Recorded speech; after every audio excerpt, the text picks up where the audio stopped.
ज्यादा भजन करने से दिमाग खराब हो जाता है। ज्यादा प्रपंच चिंतन करने से दिमाग खराब होता है। आज तक कोई भजन में पागल हुआ है? अस्पताल ले गया भाई और वहां डॉक्टरों ने साबित कर दिया कि इसका दिमाग खराब हो गया। आज तक एक बताना उदाहरण। हां, तुम्हारे दिमाग के परे उनका दिमाग पहुंच गया, इसलिए तुम उन्हें को पागल समझते हो और वो तुम्हें पागल समझते हैं। जैसे कोई कूड़ा करकट बटोरते नजर आवे तो आप कहोगे ना पागल है। भगवत विमुखता से जो भी तुम संग्रह करते हो सब कूड़ा करकट है, और वो उसको महत्व दिए हैं तो तुम उसका त्याग कर रहे हो, तो उनको लगता है ये पागल है, इसको छोड़ के जा रहा है।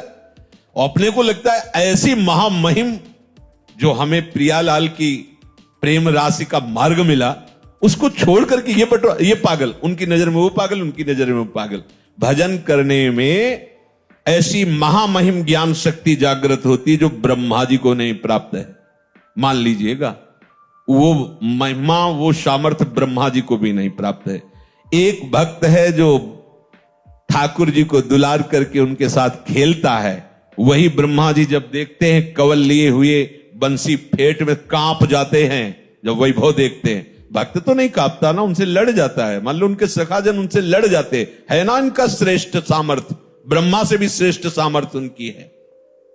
देखो ना, सब डर रहे हैं। प्रहलाद जी क्या डर रहे हैं क्या प्रभु से? कितनी श्रेष्ठ सामर्थ्य है।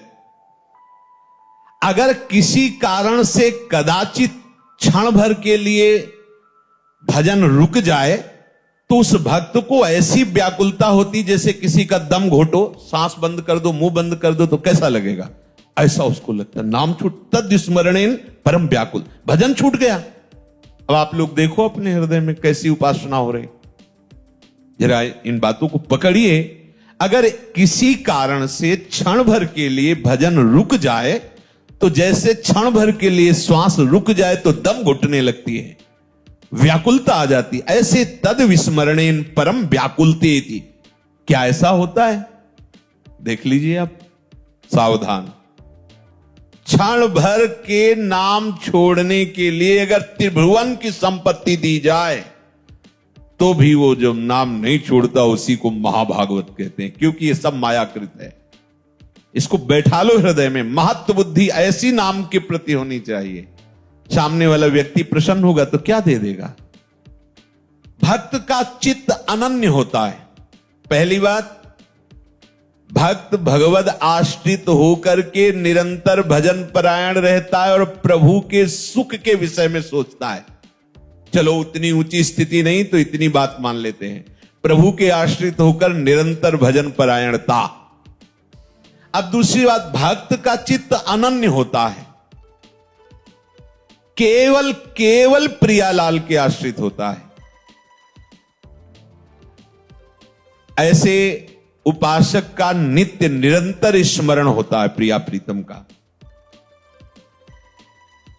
जो अनन्य भाव से मेरे को स्वीकार कर लेता है तो एक क्षण के लिए भी मैं उसके हृदय को छोड़ता नहीं हूं। समझिए,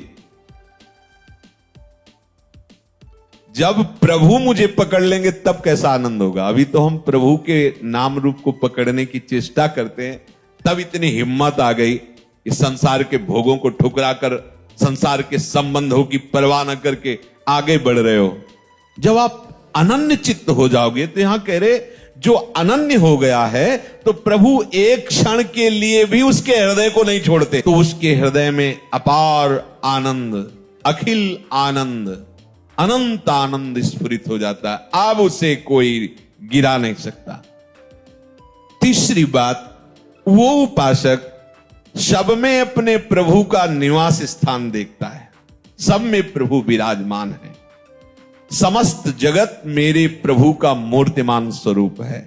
कैसा आनंद आता है उस उपासक के हृदय में जो सब में अपने प्रभु को देखता है। नाच उठता है हृदय। ये जब तक राग द्वेष है, लड़ाई झगड़ा है, अपना पराया, अच्छा बुरा, यही तो संसार है, यही तो माया है। जैसे बर्फ में जल ही जल है, दूसरा कुछ नहीं है, ऐसे ये जो सब बने हुए रूप है इनमें प्रभु ही प्रभु है, दूसरा कोई नहीं। ये भक्त की दृढ़ निष्ठा, और इसके बिना अधूरा होता है। जैसे नामदेव जी आदि का, बड़े महापुरुषों का प्रसंग कई बार सुन चुके हैं। उसे कचाई मानी जाती है भक्ति की। देखो कहते निकुंज उपासना में इसकी क्या आवश्यकता है, तो ये क्रूरापि पापिनो न च सताम संभास, ऐसा मत समझो कि ये सिद्धांत निकुंज उपासना में जरूरत नहीं। बिना इन सिद्धांतों के आगे बढ़ ही नहीं पाएंगे। बोलो, एक उपासक अपने संप्रदाय को श्रेष्ठ मानकर दूसरे शरणागत वैष्णव का अपमान कर रहा है, ये कौन सी रीति है? ये कौन सा भजन हो रहा है?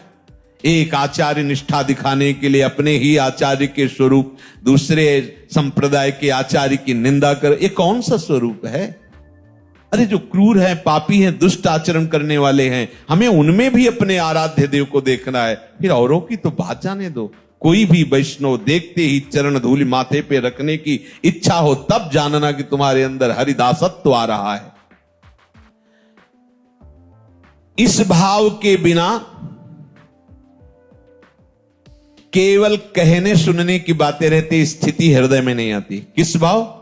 सब में मेरे प्रभु हैं। अब जैसे कोई कह दे कि पापाचरण, तो संसार की सम्मुखता में पापाचरण होते हैं, भगवत शरणागति में पापाचरण होते ही नहीं। पूर्वाभ्यास बस। यदि कोई ऐसी फिसलन हो जाती है तो प्रभु संभालते हैं। उसका संकल्प भोगों के लिए नहीं बनता है, क्योंकि वो प्रभु का शरणागत हो गया है। जैसे अंधकार में ही रस्सी का सांप नजर आएगा, प्रकाश में नहीं, ऐसे ही संसार की तरफ जब हम मुख किए होते हैं तब ये पापाचरण की वृत्तियां बढ़ती, और जब हम प्रभु के सन्मुख होते हैं तो फिर निहाल हो जाते हैं। संसार पीछे हो गया, अर्थात जितनी भी भोगाकर्षण वृत्तियां पापाचरण कराती थी वो सब पीछे। अब सन्मुख प्रभु हैं, प्रभु की सन्मुखता में पापाचरण नहीं होता है। तो जो हमसे अब हो रहा है वो मेरे प्रभु की प्रेरणा से हो रहा है। ये तीन बातों के बाद तब चौथी बात ये कही गई। तीन बातें ध्यान रखिए, ये केवल बात पकड़ ली और पीछे की तीन नहीं तो झूठे। पहली, प्रभु की शरणागत भाव को स्वीकार कर निरंतर भजन परायण। दूसरी, प्रभु के सिवा कोई अन्य आश्रय नहीं, एक भरोसो, एक बल, एक आस विश्वास, अनन्य चित्त। जब अनन्य चित्त है, अन्य है नहीं तो पापाचरण कैसे बनेगा? तीसरी, संपूर्ण जगत में अपने भगवान की भावना, अपने आराध्य देव की भावना। अब किससे पाप करेगा? विचार की ये बात अज्ञानी जन पकड़ लेते हैं, कहीं की बात कहीं का। एक क्रम है हर बात की, एक स्थिति है। बोले प्रभु के बिना पत्ता नहीं हिलता, तो मैं जो पापाचरण, व्यभिचार, नीच काम करता हूं प्रभु कराते हैं। पीछे की बात तो पकड़ी नहीं ना, आगे की बात पकड़ ली।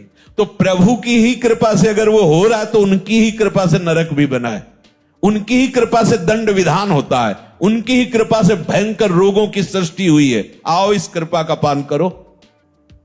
ज्यादा चतुराई करोगे तो चतुर शिरोमणि से निकल नहीं पाओगे, वो ऐसे फंसा देंगे।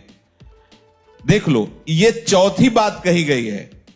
पहले तीन स्वीकार करो तो चौथी में अपने आप आ जाएगा कि हरि यंत्र की भांति मुझे चला रहे हैं, मेरे द्वारा जो भी भजन साधन हो रहा है प्रिया प्रीतम की कृपा करा रही, मेरे में तो किंचन मात्र सामर्थ्य नहीं है।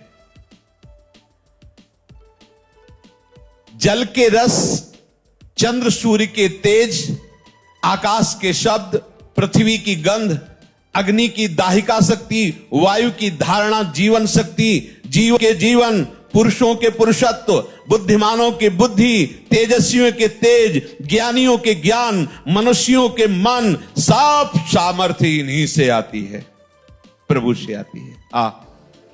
सबका मूलाधार, शक्ति का केंद्र प्रभु है। ऐसे अव्यय, अनादि, अनंत शक्तिमान प्रभु को अपना समर्पण करके भक्त प्रतिपल देखता है, वो मुझसे करवा रहे, वो बुलवा रहे, ये गवा रहे, ये कहीं अपने को नहीं देख पाता, अपनी सुधि नहीं रहती। जब समस्त शक्तियों के दाता प्रभु है तो आप में किंचन मात्र कहीं अपनापन नहीं दिखाई देना चाहिए। अपने में मैं ऐसा बोल लेता हूं, मैं ऐसा कर लेता हूं, मैंने ये किया, मैंने वो संभाला। ध्यान रखना है, बहुत सूक्ष्म बात है, आम के अंतर्गत की। जब सूर्य का तेज उन्हीं से मिला है, सूर्य को चंद्र को उन्हीं से मिला है, आकाश को जो शब्द मिला उन्हीं से मिला है, अग्नि में जो दाहिका शक्ति उन्हीं से मिली है।